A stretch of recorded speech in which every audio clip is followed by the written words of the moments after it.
말씀을 보겠습니다. 에베소서 5장입니다. 에베소서 5장 22절에서 28절입니다.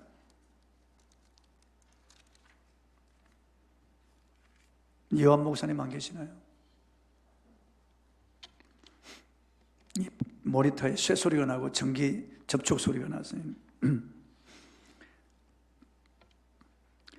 에베소서 5장 22절에서 28절. 여러분은 잘 들립니까? 이 소리가 귀에 거스림 없이 잘 들리고 있나요? 그럼 모니터에서 전기 부딪히는 소리, 잡음, 쇠소리가 나네요. 에베소서 5장 22절에서 28절입니다. 제가 봉독하겠습니다. 아내들이여 자기 남편에게 복종하기를 주께 하듯 하라. 이는 남편이 아내의 머리됨이 그리스도께서 교회의 머리됨과 같음이니 그가 바로 몸의 구주시니라. 그러므로 교회가 그리스도에게 하듯 아내들도 범사에 자기 남편에게 복종할지니라. 남편들아 아내 사랑하기를 그리스도께서 교회를 사랑하시고 그 교회를 위하여 자신을 주신같이 하라.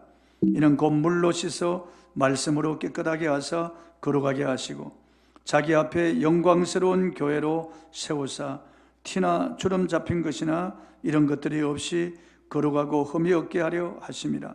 이와 같이 남편들도 자기 아내 사랑하기를 자기 자신과 같이 할지니 자기 아내를 사랑하는 자는 자기를 사랑하는 것이라. 아멘. 행복이 머무는 곳이라는 주제로 오늘 말씀을 선포하겠습니다. 사람의 욕망을 풍자한 재미있는 꽁트가 있습니다. 오천 백화점마다 층마다 남편감을 전시했습니다. 마음대로 고를 수 있는데 조건이 하나 붙어 있습니다. 에스컬레이터가 올라가는 것만 있고 이미 올라간 층은 다시 내려올 수 없다는 것입니다. 한 여자분이 남편감을 찾기 위해서 1층으로 올라가 보았습니다. 1층은 돈 잘 벌고 아기 잘 봐주는 남자들이 대기하고 있었습니다. 2층은 어떤가? 2층에는 어떤 남편감이 있는지 궁금해서 2층으로 올라갔습니다. 2층은 돈 잘 벌고 아기 잘 봐주고 잘생긴 남편감들이 있었습니다. 3층도 궁금해서 올라갔습니다. 3층은 돈 잘 벌고 아기 잘 봐주고 잘생기고 집안일도 잘해주는 남편감들이 대기하고 있었습니다. 4층도 궁금해서 여자분이 4층으로 올라가 보았습니다. 4층에는 돈 잘 벌고 아기 잘 봐주고 잘생기고 집안일도 잘해주고 로맨틱한 남자들이 대기하고 있었습니다. 여자는 거기서 멈추지 못하고 5층이 궁금해서 5층으로 올라가 보았습니다. 그런데 5층에는 텅 비어 있었습니다. 그리고 팻말에 이렇게 적혀 있었습니다. 만족을 모르는 당신, 출구는 왼편에 있으니 계단을 따라 쏜살같이 내려가시기 바랍니다. 그렇게 적혀 있었습니다. 욕심의 끝을 알려주는 꽁트입니다. 사람들은 저마다 욕망을 가지고 좋은 남편감, 아내감을 찾습니다. 그러나 이 세상에 결코 자기를 행복하게 해주는 좋은 남편감, 좋은 아내감은 찾기가 어렵습니다. 내가 좋은 남편이 되면 되고 내가 좋은 아내가 되면 행복한 것입니다. 뉴스를 보니까 결혼생활 20년 이상 이어온 노부부들의 황혼 이혼이 지난해 처음 4만 건을 넘어서면서 역대 최다를 기록했습니다. 코로나 사태가 터진 지난해 전체 이혼 건수는 전년보다 좀 줄었는데 황혼 이혼만 급증했습니다. 전체 이혼 건수 가운데 황혼 이혼의 비율도 38.8%로 신기록을 세웠습니다. 결혼 기간별로 통계가 작성된 첫 해인 1990년에는 5.2%에 불과했습니다. 그런데 38.8%, 이건 엄청난 수치입니다. 통계청이 발표한 2020년 12월 인구 동향에 따르면 지난해 이혼 건수는 10만 6,512건으로 집계되었습니다. 그런데 20년 차 이상 부부의 이혼 건수는 41,340건으로 전년 대비 2894건이 늘어났습니다. 무엇을 말해주는 것입니까? 결혼 생활에 불만을 품고 살아가는 부부가 많다는 것입니다. 살아가면 살아갈수록 결혼 생활이 점점 힘든다는 것입니다. 법무법인 서울의 이상목 대표 변호사는 이렇게 말했습니다. 성격 차이 등으로 부부관계가 멀어져 많은 사람들이 상처받고 살지만 자녀 교육과 결혼 때문에 참고 살다가 50대 후반 이후에 이혼하는 경우가 늘고 있다는 것입니다. 지난해 그런 현상이 더군다나 두드러졌습니다. 코로나 때문인지 모르겠습니다. 그래서 결혼 생활을 하면 할수록 점점 더 불만, 불평이 쌓이고 점점 더 힘들어하는 그런 부부가 늘어난다는 통계가 이 황혼이혼으로 우리에게 보여주는 것입니다. 현대인들이 바쁜 삶 속에 가정을 돌보지 않아서 많은 가정들이 무너지고 있습니다. 여성가족부에서 부부가 아닌 동거인끼리 살아도 가정으로 인정하는 법을 제정하겠다고 발표했습니다. 그러나 성경에서 가정은 남자와 여자가 만나서 부부로 사는 것이 최초의 가정 단위라고 말씀하고 있습니다. 가정은 하나님이 만드신 신성한 기관입니다. 가정은 하나님이 최초로 복을 주신 기관입니다. 사람들은 가정에 힘을 얻고 가정에서 힘을 얻습니다. 가정은 행복의 샘을 마시는 곳입니다. 사람들은 가정에서 모든 세상 피로를 풀고 가정에서 다시 힘을 얻어서 세상으로 나가서 승리할 수가 있는 것입니다. 그래서 가정은 하나님이 주신 소중한 기업이요 보물입니다. 그런데 마귀는 최초의 가정을 파괴했고 지금도 끊임없이 가정을 파괴하기 위해서 노력하는 것입니다. 하나님은 가정이 행복하기를 원하시죠. 하나님은 가정을 통해서 이 사회가 행복하고 아름다운 사회가 되기를 원하시는 거죠. 그런데 오늘날 사실 많은 가정들이 불행한 삶을 살고 있는 것입니다. 우리 가운데는 남편과 아내가 먼저 돌아가셔서 홀로 된 분들도 있고 어쩔 수 없이 이혼한 분들도 계십니다. 그런 분들도 자녀들과 함께 가정을 세우는 것입니다. 예수 그리스도와 함께 가정을 세우는 것입니다. 혼자가 아니에요. 그리스도 안에서는 주님과 함께 가정을 세워나가는 것이에요. 가정은 하나님이 창조하신 신성한 공동체입니다. 지구와 만물을 창조한 하나님은 만물을 다스리는 권세를 아담에게 주었습니다. 하나님이 그런데 아담을 보시기에 혼자 있는 것이 좋지 않게 보였다고 했습니다. 즉 하나님 보실 때 행복하지 않았다는 것이에요. 인간에게 있어서 하나님께서도 채워주지 못하는 부분이 있는데 바로 배우자였습니다. 이것을 보면은 부부가 얼마나 중요한지 알 수가 있습니다. 그래서 하나님은 아담을 잠들게 한 다음에 아담의 옆구리뼈를 취하여서 하와를 만들어서 아담에게로 이끌어서 부부가 되게 하셨습니다. 가정을 이루어 주셨습니다. 그리고 그 가정에 하나님이 복을 주셨습니다. 창세기 1장 28절에 보니까 하나님이 그 가정에 복을 주시되 생육하고 번성하여 땅에 충만하라, 땅을 정복하고 다스리라고 말씀하셨습니다. 그러니까 가정 하나님이 복 주신 곳이에요. 하나님의 그 복이 머무는 곳이 가정입니다. 하나님은 이 가정이 행복하기를 원하십니다. 하나님이 가정이 부부가 서로 갈등하고 다투고 불행하는 것을 보면 하나님이 슬퍼하신다고.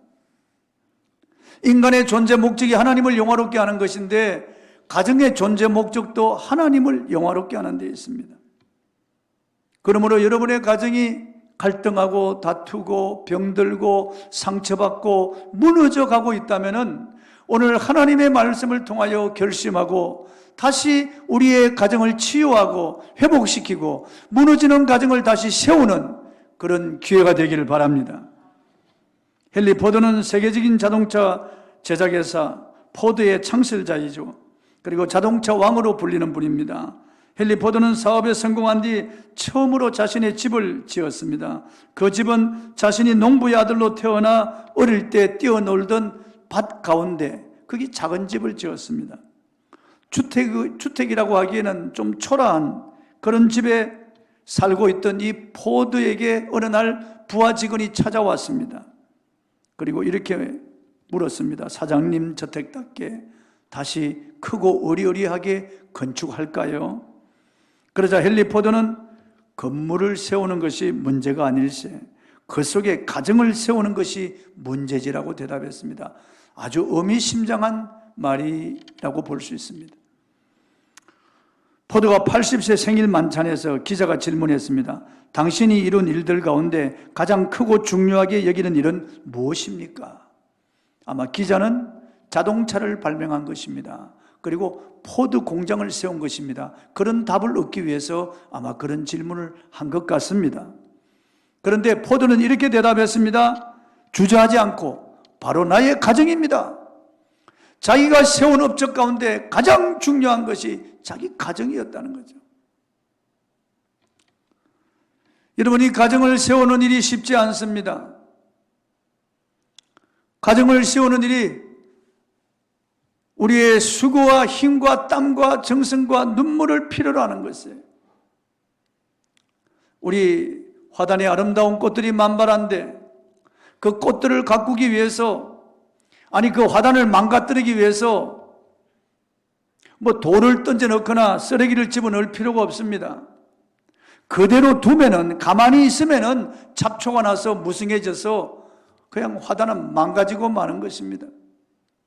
하나님이 주신 이 가정, 우리가 하나님이 주신 말씀대로 순종하지 않고 가정을 행복한 가정으로 만들기 위해서 노력하지 않고 힘쓰지 않고 애쓰지 않으면 가정은 망가지고 마는 것입니다.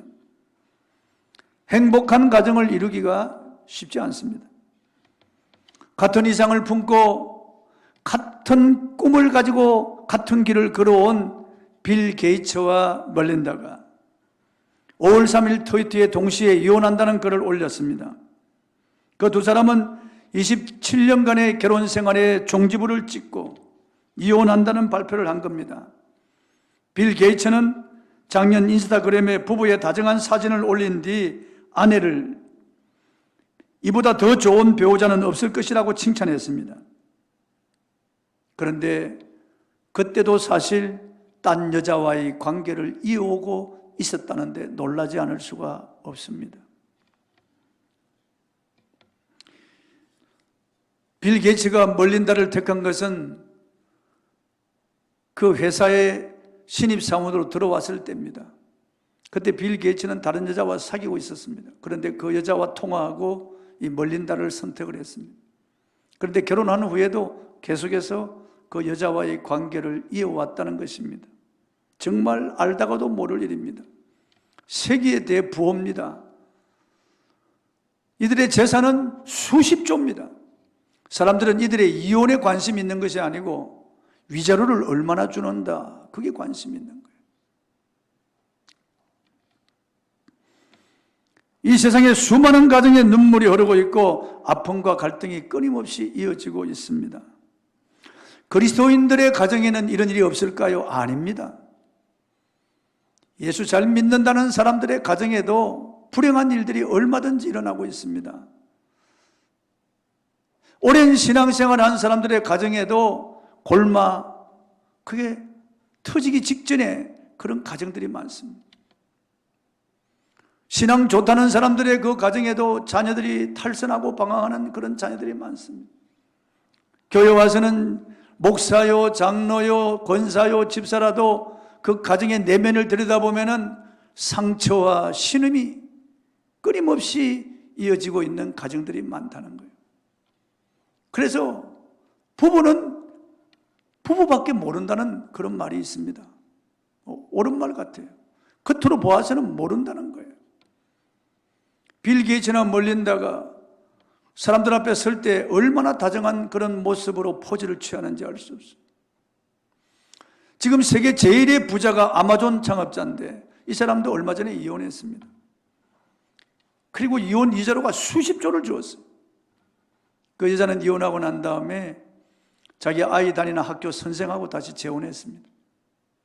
그리고 아마존 창업자는 또 젊은 여자하고 또 다시 재혼했죠.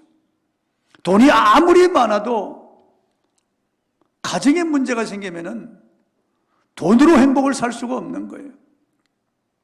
빌 게이츠와 멀린다 이 사람의 설화에는 세 남매가 있습니다. 큰딸이 비통한 심정으로 글을 올렸더라고요. 얼마나 아픔이 있겠어요. 부부의 문제는 부부로 끝나는 것이 아니고 자녀들에게도 이어진다고 하는 사실이에요. 그러니까 우리는 부부 사이의 문제, 그리고 자녀들의 문제, 내 가정의 문제, 내 자손의 문제라고 알고 우리 가정을 행복한 가정으로 세우기 위해서 노력해야 된다는 거죠. 내가 희생해야 된다는 거죠. 성경의 가정을 살펴보면 행복한 가정이 많지 않습니다. 인류 최초의 가정인 아담과 하와의 가정을 보십시오. 내 살 중에 살, 뼈 중에 뼈라고 칭찬했던 자기 아내를 향하여 그 죄를 증거합니다.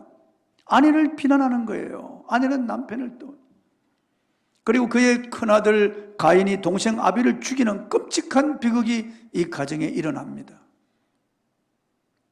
여러분 가정에 자식이 자식을 죽이는 걸 보면 마음이 어떻겠어요? 얼마나 심적 충격이 컸겠습니까? 제2의 조상인 노아의 가정은 어떠합니까? 노아는 술에 취해 그 아들과 손자 그리고 대대로 저주해버리고 맙니다. 그래서 끔찍한 불행이 대대로 이어지는 거예요. 믿음의 조상 아브라함의 가정을 보십시오. 자기 아내를 루이라고 거짓말하여 하마터면 다른 남자에게 아내를 빼앗길 뻔했습니다. 가정 파괴될 뻔했어요. 그리고 애굽에서 데려온 여종 하가를 첩으로 삼아서 거기서 불륜의 씨를 낳습니다. 이스마엘이죠. 그 때문에 가정에 분란이 끊임없이 일어납니다. 그래서 눈물을 머금고 하갈과 이스마엘을 내쫓아버립니다. 그 비극이 지금까지도 이어지고 있잖아요. 이삭의 가정에도 불행한 일이 일어납니다. 이삭이 믿었던 부인과 작은 아들의 모락에 속아서 원치 않는 아들을 축복했습니다. 이를 안 큰 아들은 동생을 죽이려고 합니다. 그래서 동생을 피신시킵니다.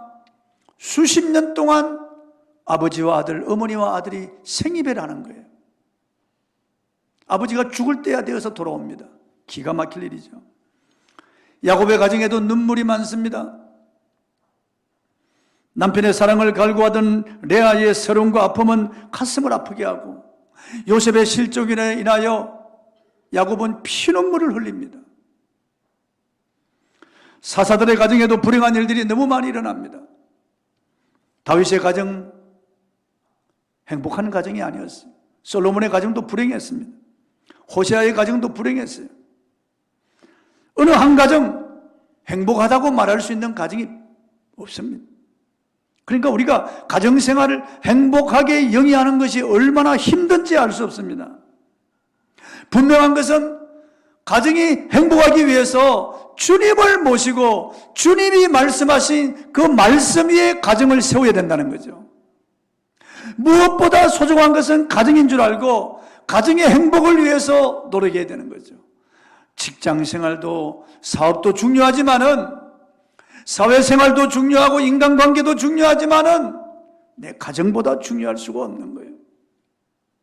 그래서 우리 가정을 하나님 앞에 바로 세우고 행복한 가정을 만들기 위해서 우리는 하나님의 말씀대로 순종해야 되는 것입니다. 성경은 아내들이 남편에게 복종하기를 죽게 하듯 하라고 말씀합니다. 본문 22절을 한번 읽어보겠습니다. 시작. 아내들이여 자기 남편에게 복종하기를 죽게 하듯 하라. 아내들이요, 남의 남편에게 복종하라는 게 아니에요. 자기 남편에게 복종하기를 죽게 하듯 하라고 하는 거죠. 우리는 주님이 우리를 위하여 자신의 몸과 피와 생명을 다 내어주셔서 우리를 구원해 주셨습니다. 그래서 우리는 주님의 그 놀라운 십자가의 은혜와 사랑을 받고 난 다음 예수님을 나의 주님으로, 나의 왕으로 모시고 우리는 주님께 복종합니다. 오늘 이 자리에 나와서 예배 드리잖아요. 헌금하잖아요. 말씀대로 살려고 노력하잖아요. 왜냐하면 나의 주, 나의 왕이시기 때문에. 그런데 성경은 아내들이 자기 남편에게 복종하기를 죽게 하듯 하라고 말씀하고 있는 겁니다. 성경 베드로전서 3장 6절에 사라가 아브라함을 주로 칭하여 순종한 같이 남편에게 순종하라고 말씀하고 있습니다. 본문 24절을 읽어보겠습니다. 시작. 그러므로 교회가 그리스도에게 하던 아내들도 범사에 자기 남편에게 복종할지라. 좀 의견이 틀리더라도, 나와 좀 감정 상태가 서로 맞지 않더라도 범사에 자기 남편에게 복종하라고 말씀하고 있는 것입니다. 이것은 남편이 우등하고 아내가 열등하다는 그런 말씀이 아니에요. 남편과 아내는 동등합니다. 그래서 옆구리에서 뼈를 취하여 하와를 창조한 거예요. 머리뼈를 취한 것도 아니고 발바닥 뼈를 취한 것이 아니에요. 하나님은 동등하다는, 인격적으로 동등하고 인권, 위치상 동등한 거예요. 그러나 가정의 질서상 남편은 아내의 머리로 세우신 거예요.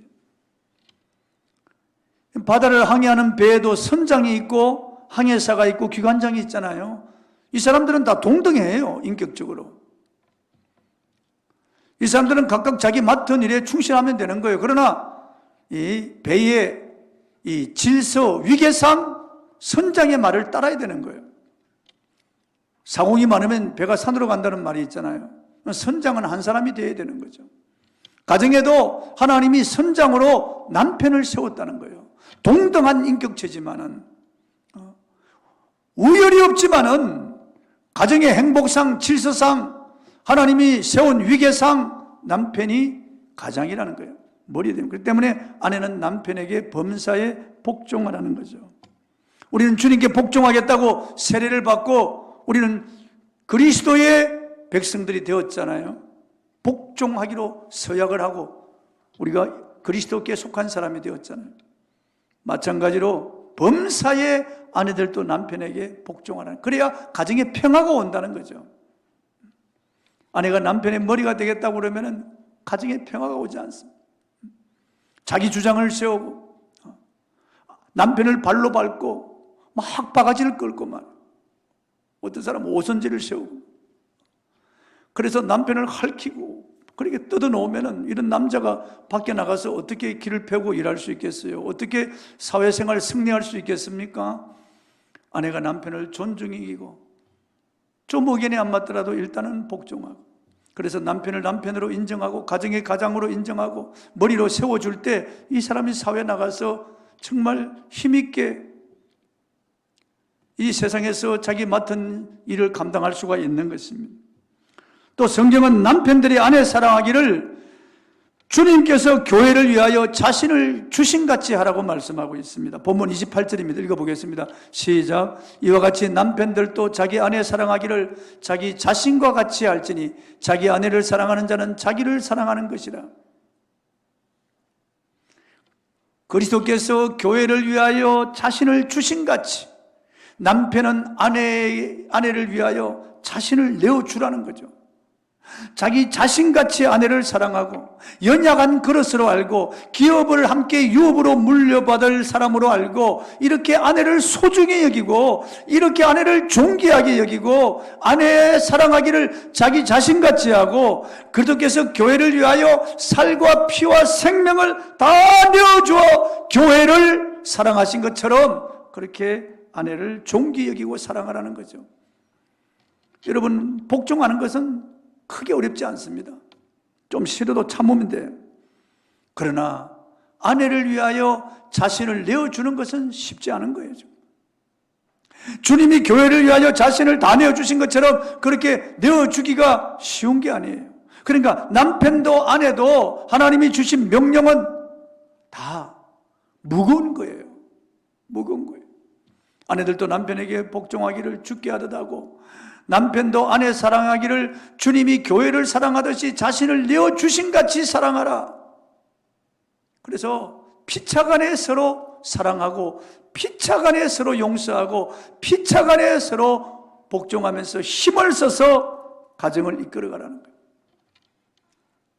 누가복음 6장 38절 말씀 우리가 잘 알잖아요. 주라 그리하면 도로 줄 것이니 곧 후이되어 누르고 흔들어 넘치도록 채워서 너희에게 안겨주리라고 말씀하셔요. 다 받기를 원하잖아요. 사랑받기를 원하고 섬김받기를 원하고 인정받기를 원하고 존경받기를 원하고 위로받기를 원하고 세움받기를 원합니다. 다. 결혼하기 전에 내가 이 남자 이 여자를 만나서 내가 좀 도움을 받을 것이라고 생각하는 거죠. 이 사람 때문에 내가 행복해질 것이라고 생각하는 거죠. 이 사람이 나를 아껴주고 사랑해주고 존중히 여겨주고 돈을 벌어오고 그리고 이 여자가 나에게 밥을 해주고 그리고 섬겨주고 아이를 낳아주고 다 자기 이기적인 동기에서 출발하는 거예요. 다 받기를 원하는 거죠. 그런데 막상 결혼해 보니까 채워지지 않으니까 이게 갈등이 생기는 거죠. 원망, 불평하기 시작합니다. 결혼 전에는 이러질 않았는데 결혼하고 보니까 서로 가까이 살면서 불평, 불만이 일어나는 거죠. 내가 결혼 잘못했구나. 이거 정말 내가 결정을 잘못했구나. 그렇게 생각하는 거예요. 그래서 그때부터 그 가정에 불행의 서막이 시작되는 거예요. 저도 결혼하고 보니까 우리 집사람이 나하고 너무나 다른 거예요. 너무나 다른 거예요. 한 가지, 두 가지가 다른 게 아니에요. 다른 것을 제가 여러분에게 다 말하려면은 하루 종일 말해도 부족해요. 어마어마하게 다른 거예요, 진짜. 이로 말할 수가 없어요, 정말. 세상에 사람이 달라도 이렇게 다를 수가 없는 거예요. 결혼하기 전에 우리가 서로 만나 사귈 때는 가면 쓰고 사귀었죠, 서로 간에.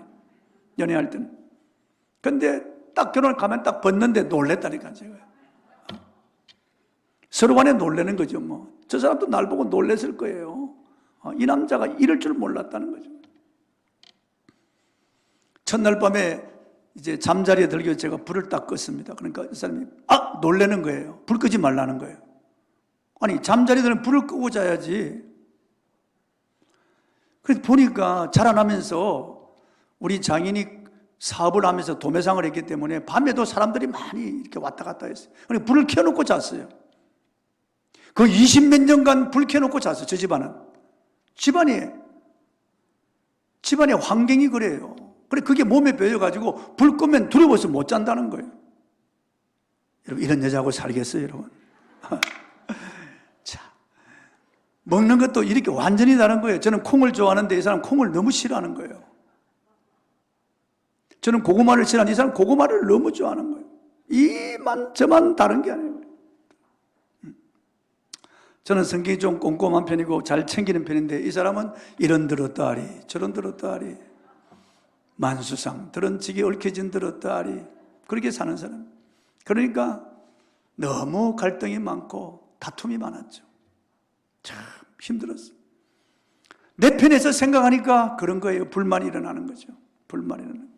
그래서 고쳐보겠다고 자꾸 지시하고 따지고 가르치고 계속 심지어는 성경 말씀을 들이대고 목사니까 안 되는 거예요. 점점 마음의 상처만 깊어가고 불만만 더 쌓여가는 거죠. 절대 사람이 사람을 고칠 수가 없습니다. 여러분. 교육으로 되면 불행한 가정이 어디 있겠어요, 여러분? 서로 자기 원하는 쪽으로 말로서 요구해서 된다 그러면은 불행한 가정이 어디 있겠어요? 안 돼요. 생각을 바꾸는 거죠. 지금은 많이 생각을 바꾸는 거. 지금은 주려고 하는 거죠. 지금 많이 줍니다. 인정해주고 지금은. 그래서 제가 그럽니다.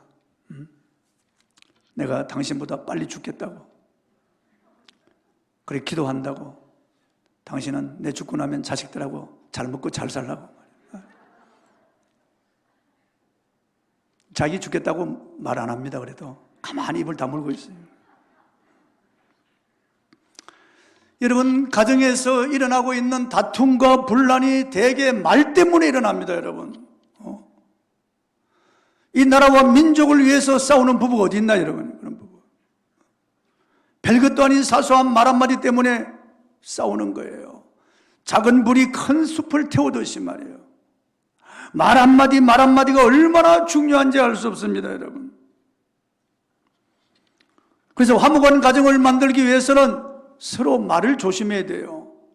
상대방이 들어서 기분 나쁜 말을 하지 말아야 돼요. 서로 알잖아요. 기분 나쁜 말 하지 말아야 돼요. 싸우더라도 시댁이나 친정을 걸고 싸우면 안 돼요. 절대로 안 돼요. 피 가지고 싸우면 안 된단 말이에요. 언제나 상대방 가문이나 가풍을 존중히 얘기해 줘야 돼요. 당신 집안 장모님이 그러니까 당신이 그만 이러면 안 된다 그 말이에요. 당신 시어머니가 나한테 해준 게 뭐겠네요. 큰 분란이 일어납니다. 상처가 크게 생기죠. 말로서 성읍을 무너뜨릴 수 있고 말로서 성읍이 진행되기도 한다고 성경은 말씀하고 있어요. 한 가정은 말할 것도 없죠. 신혼부부가 말 때문에 서로 갈라져서 오는 거예요. 몇 마디 말 때문에 가정이 파괴되는 거예요, 여러분. 큰 상처를 남기는 거예요. 잠언 15장 23절을 읽어보겠습니다. 시작. 사람은 그 입의 대답으로 말미암아 기쁨을 얻나니 때에 맞는 말이 얼마나 아름다운고. 그 가정의 부부간에 기쁨을 주는 것은 그 입의 대답으로 말미암아, 말로 말미암아 때에 맞는 말이 얼마나 아름다운지 모릅니다. 그래서 감사하는 말, 칭찬하는 말을 많이 하는 부부는 행복한 부부예요. 상대방을 향하여 감사하고 칭찬하는 이런 부부는 행복한 그런 부부예요. 그 가정은 정말 화목한 그런 가정이에요. 잠언 16장 24절입니다. 읽어보겠습니다. 시작. 선한 말은 꿀송이 같아서 마음에 달고 뼈에 양약이 되느니라. 마음에 달고 뼈에 양약이 된대요. 선한 말은 때에 맞는 말, 아름다운 말, 선한 말, 감사하는 말, 칭찬하는 말을 많이 해야 됩니다. 잠언 18장 20절을 읽어보겠습니다. 시작. 사람은 입에서 나오는 열매로 말미암아 배부르게 되나니 곧 그의 입술에서 나는 것으로 말미암아 만족하게 되느니라. 사람이 이 배부르다는 것은 행복을 말하는 거예요. 이 만족도 행복을 말하는 거예요. 말로서 행복하게 된다는 거예요. 말로서 불행하게 되고. 그래서 가정 행복을 위해서 대화의 기술이 필요합니다. 기도하여 가정을 행복하게 만드는 그런 말을 내 입에 담아달라고 기도해야 됩니다. 이 부모가 자식들에게, 자식도 부모에게 마찬가지예요. 부부간에도 마찬가지입니다. 인터넷에 올라온 남편을 감동시키는 말 30가지가 있었습니다. 혹시 이 말 듣는 가운데 속이 메스껍다거나 아니면 몸에 두드리게 일어나는 분이 계실지 모르겠습니다. 그러나 참고 한번 들어보십시오. 여보 사랑해요. 내가 시집 안 하는 잘 온 것 같아요. 나는 복받은 여자예요. 역시 당신밖에 없어요. 우리 아이가 당신 닮아서 저렇게 똑똑한가 봐요. 여보 내가 당신 얼마나 존경하는지 모르죠. 내가 시어머니 복은 있나 봐요. 당신 건강이 아주 중요해요. 다리 쭉 뻗고 낮잠이라도 푹 주무세요. 당신 덕분에 이렇게 우리가 잘 살게 되었잖아요. 여보 당신 곁에 사랑하는 가족들이 있는 것 언제나 기억하세요. 여보 당신을 위해서 보약을 한 재 지어가지고 왔어요. 저는 당신만 믿어요. 당신 없이 난 하루도 못 살아요. 당신은 언제 봐도 멋있어요. 당신이니까 내가 이렇게 살지요. 세상에 당신 같은 사람이 없을 거예요. 당신은 수준이 있어요. 당신은 다른 남자들과 질적으로 달라요. 당신이랑 있으면 시간 가는 줄 몰라요. 어떻게 그런 생각을 다 했어요? 당신은 주님 다음이에요. 다시 태어나도 당신밖에 없어요. 여보, 너무 고마워요. 당신 품에 있을 때가 제일 편안해요. 당신은 타고난 인격자예요. 그래서 나는 당신의 극성 팬이에요. 당신이니까 나를 데리고 살지 다른 사람은 어림도 없을 거예요. 여보, 나보다 먼저 가면 안 돼요. 우리 집사람이 이런 말을 안 해요. 당신은 남달라요.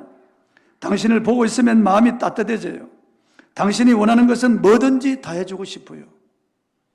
이것이 아내가 남편에게 하는 행복한 언어 30가지예요. 이게 빠질 수 없는 것은 아내를 감동시키는 30가지 말이에요. 남편이 하는 말이에요. 역시 남편들이 동의할 수 없을지 모르지만 들어보십시오. 당신은 갈수록 더 멋있어. 당신 음식 솜씨는 일품이야. 이건 제가 많이 하는 말입니다. 역시 나는 처복이 많아. 당신 왜 이리 예뻐졌어? 역시 장모님밖에 없어. 여보 사랑해요. 다 당신 기도 덕분이야. 당신 옆모습은 마치 그림이야. 당신 애들 키우는데 타고난 소질이 있나 봐. 언제 이름까지 배워서 대단하네. 당신을 보고 있으면 감탄사가 저절로 나와. 약간 올라오네. 눈에 넣어도 아프지 않아. 당신은 멀리서도 한눈에 띄어. 당신은 못하는 게 없네요. 당신은 멀리 봐도 폼이 난다니까. 처녀 때나 지금이나 변함이 없어. 당신 눈동자가 너무 이뻐. 갈수록 더 이뻐지는 것 같아. 당신은 모델 뺨치겠는데. 당신 웃을 때 보면 사춘기 여고생 같아. 내가 당신 안 맞아서는 어떻게 되었을까? 내가 당신 때문에 눈만 높아졌지 뭐야. 다른 사람은 다 시시해 보이는 거 있지. 당신 장모님 닮아 이렇게 이해심이 넓은 거 맞지? 난 아직도 연애할 때 생각하면 마음이 막 떨려. 아마 당신 같은 사람 찾아내는 거 쉽지 않을 거야. 당신 마음 씀씀이를 보면 내가 부끄러워질 정도야. 당신은 기억력도 좋고 생각하는 것도 비상한 면이 많아. I love you. 당신은 나한테 너무 가분한 여자야. 당신은 꾸미지 않아도 너무 이뻐. 이런 말이에요. 몇 가지나 여러분한테 해당되는 것 같아요. 당신은 어때요? 내가 몇 가지나 해당되는 것 같아요. 여러분, 세상이 변해도 말씀은 변하지 않습니다.